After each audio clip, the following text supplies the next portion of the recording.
What's rockin', lads, and welcome to my JT Snyder YouTube channel. Don't forget to hit that subscribe button. All the good stuff that YouTubers say when they're trying to get people to subscribe to their channel. You know the drill by now. I'm sure you do. You've been on YouTube as long as you've been on YouTube as long as me. It's just brainwashed into your head at this point. So let's get into this list of the top 5 albums with an honorable cover band mention with one of their songs they released this year, which would be Vinyl Society. And we are starting off with the honorable mention. Seen these guys several times, really great guys. They are here out of Saskatchewan, local music, indie, whatever.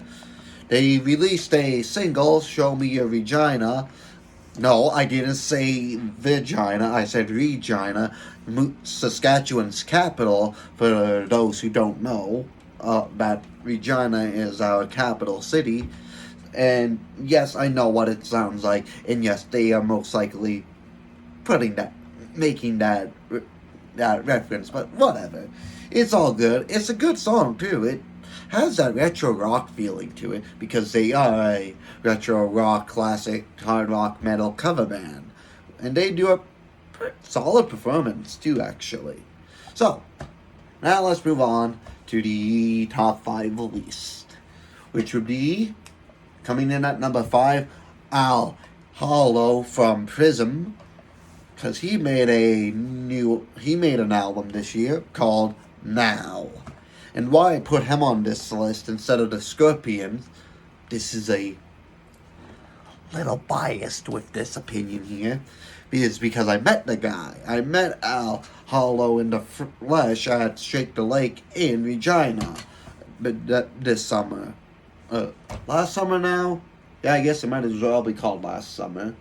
Well, I also saw Starship and Trooper, even though it's not Trooper, it's a cover band at this point because none of the original members are there. But anyways, we'll say that for another video. That's probably never going to happen because I don't have too much information on that other than I know they're not the original members, which kind of actually pissed me off when I found that out. It made me like, was that really worth the money spending? Because there was also Starship, but honestly, wasn't really good. Prism was good. That was solid. But I'm not here to talk about the Shake the Lake experience. I'm here about the top 5 albums of this year, which is Al Hollow coming in at number 5. Number 4 would be Bryan Adams with his album So Happy It Hurts. I am mad that I didn't get to see his concert, but I have listened to his album quite a few times, and it was pretty good. I really enjoyed it. I listened to it on my way out to Edmonton for a judo tournament in April. And yeah, it was like, yeah, he's still got it. He's still got the voice. He's pretty solid, laid out of everyone. Pretty good. Let's see. My favorite song off of that album would have been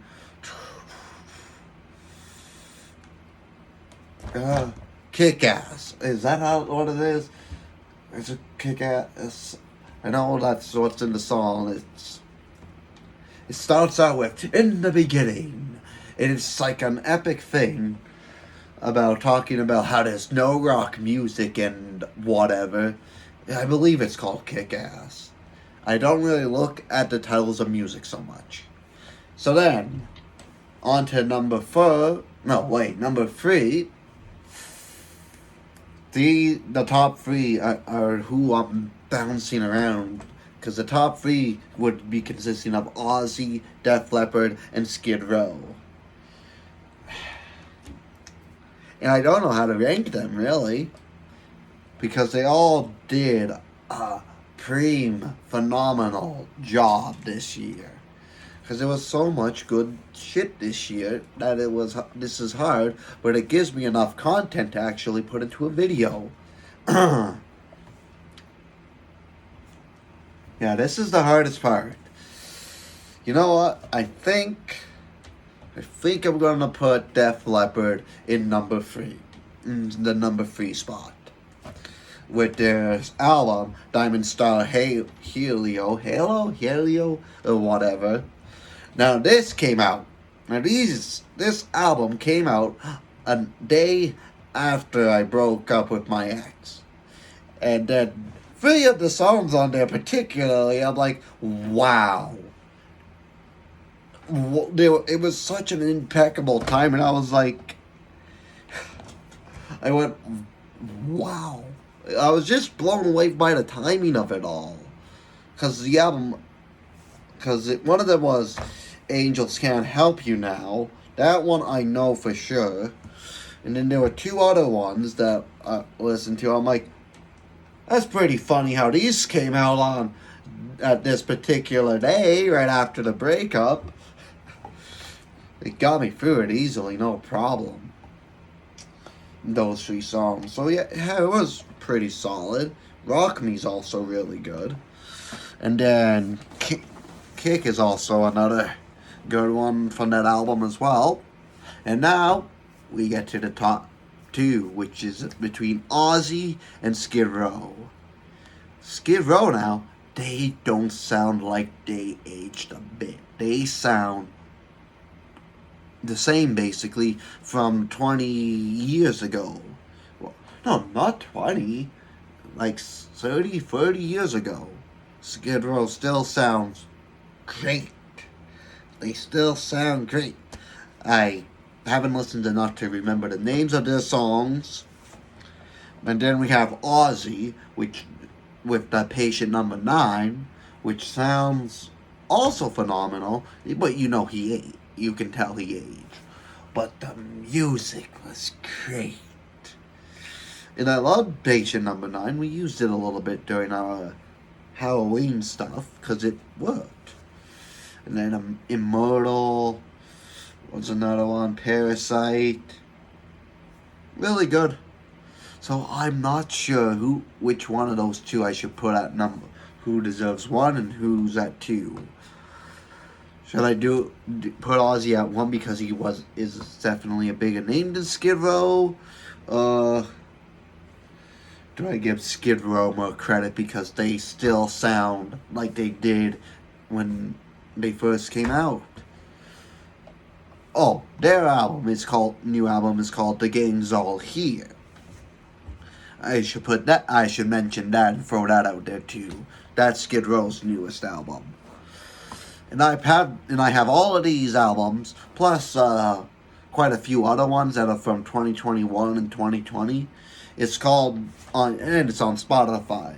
It's the 2020 to 2029 Modern Oldies playlist out on Spotify, where I put all the new albums from all the old legends on there. Is what that playlist is all about.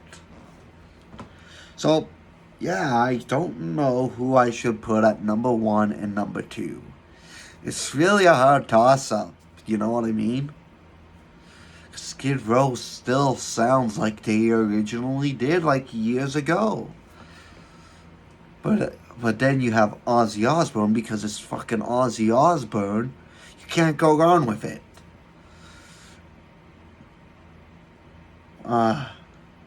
It's hard. You know what? Those 2 are interchangeable, honestly, this year. That's what I'm going to declare that as. I'm going to declare it as a stalemate between those 2 albums. Patient Number 9 and The Gang's All Here from Skid Row and Ozzy Osbourne. I think that's the only fair way to say it. Because they were both really good. Granted, I did listen to Ozzy's newest stuff way more than Skid Row, but that's because Skid Row just recently, in November or October, he released the album. And Ozzy's new stuff has been out a little longer. So I had more time to memorize it. There was also other people who, I'll save that for another video entirely.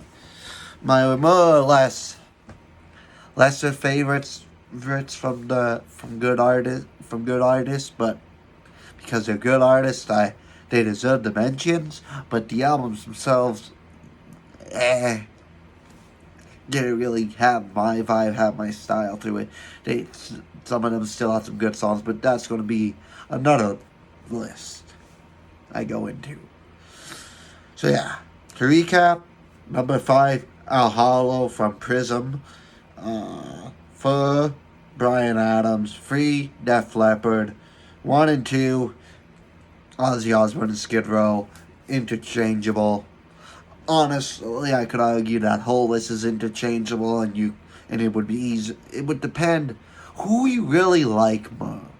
That's what it would come down to, really, and that's what it would be, just completely opinion based, which would probably be really the only right way to solve that. The other way is whoever put the most work into their albums, and the most money or whatever. But yeah, those are the top 5. And again, honorable mention, Vinyl Society, local cover band. Go give them some support on their songs. Show Me Your Regina. It's up on Spotify and all that music. And in no way am I sponsored or anything by them. I just fucking love this shit, right? So when I love something, of course I'm gonna do it and talk about it, because it's good content, right? With that being said, that's a wrap on the 2022 top 5 music list. And you might say, Jesse, why wasn't there any modern names on there? Because most modern day shit sucks. But I do have a modern than top 2022 albums in mind, because there was some good stuff from some modern artists that I think is worth putting into a video.